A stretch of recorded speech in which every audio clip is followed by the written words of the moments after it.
Hey folks, I'm Chris and I'm your Commander Mechanic. The quality of Commander precons has increased considerably over the past year. Since Wizards has been releasing precons with each set, we've seen them get more and more playable straight out of the box with some valuable reprints and unique cards in each. The Strixhaven precons, which I've done upgrade guides for, were all smashing successes, and the recent Adventures in the Forgotten Realms precons were big hits too, with some very unique cards within that work amazingly in our format. And with Midnight Hunt, this trend isn't changing. In particular, the Undead Unleashed precon is what a lot of people have been asking for.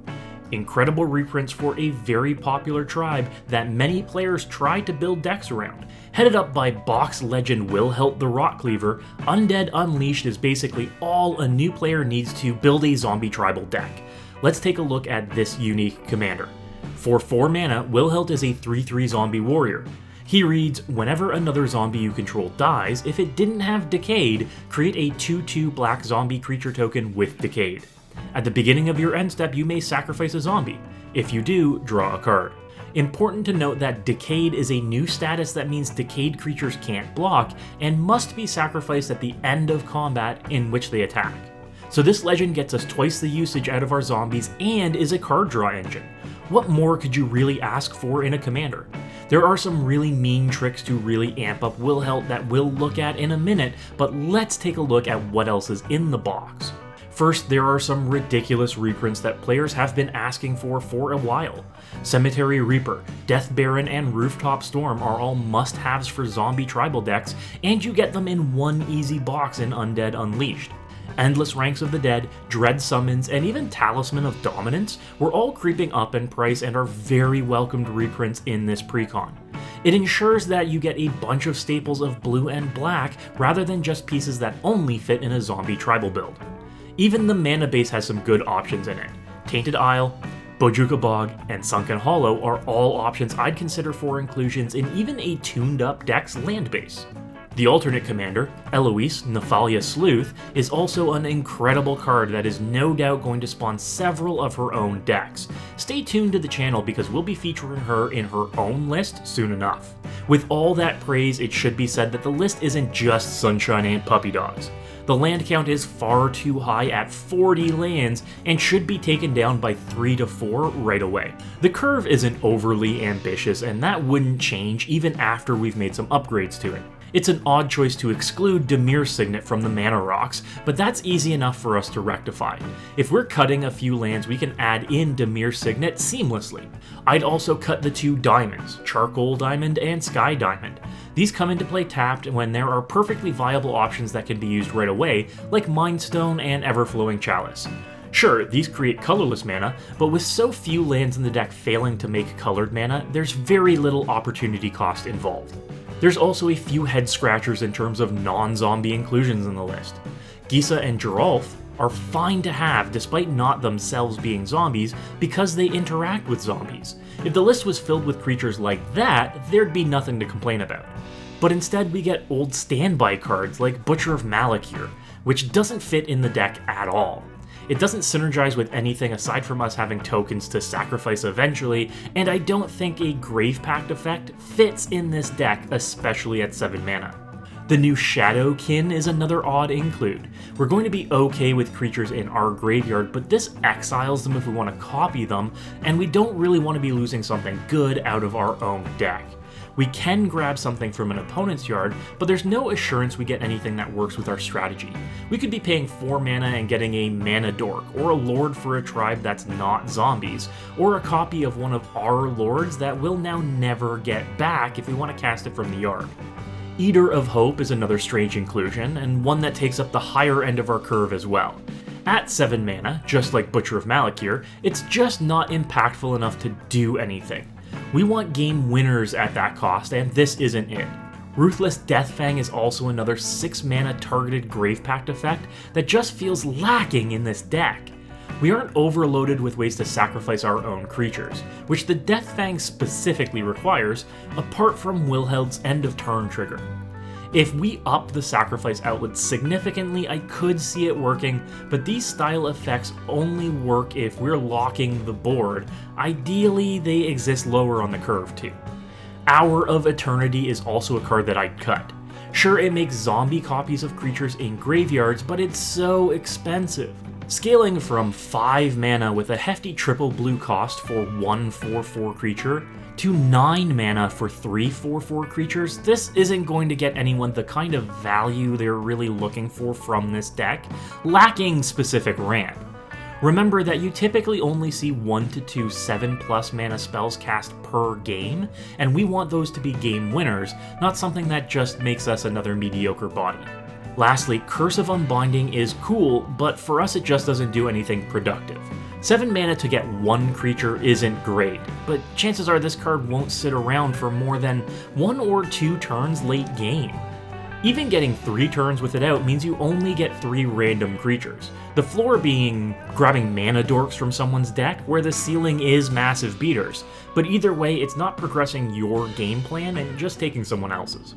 So the question is then, how do we improve the list? What goes into the deck to turn it up to 11?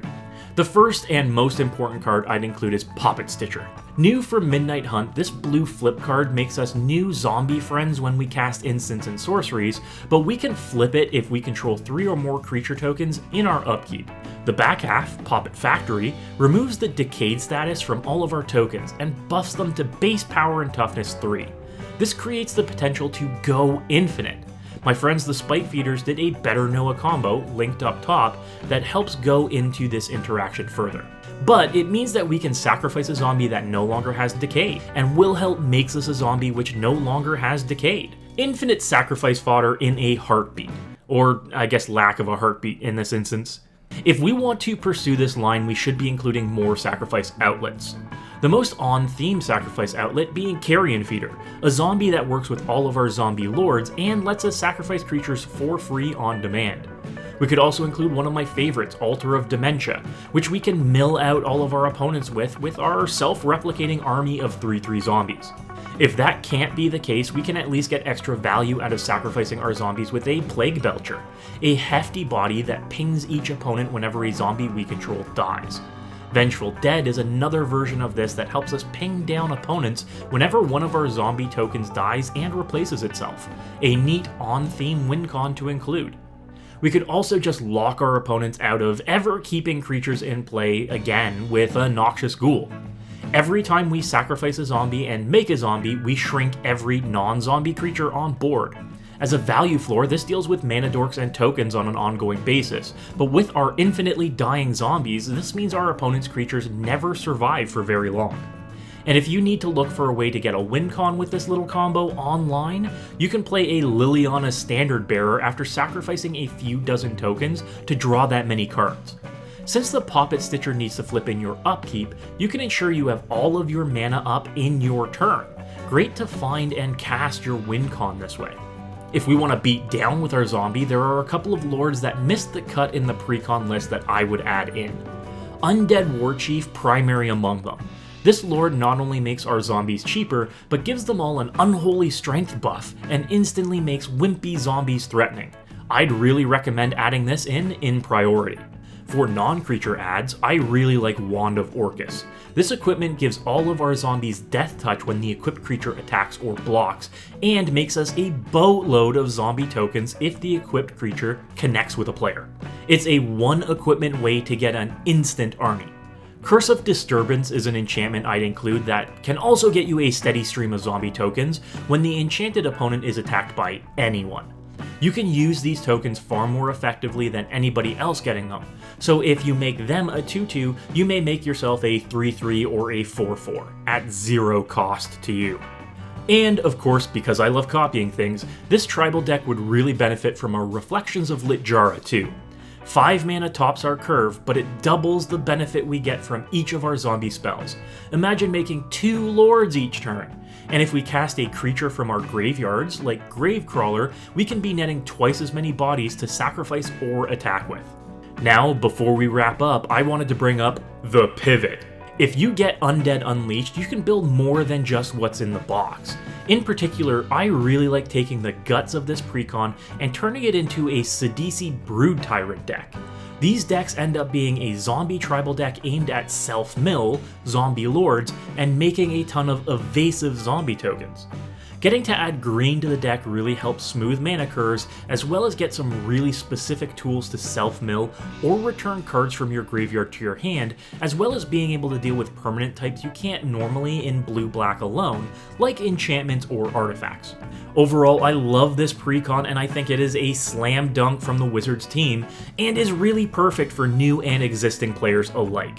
If you've ever really wanted to build a zombie tribal deck, this is 75% of a solid list in one purchase.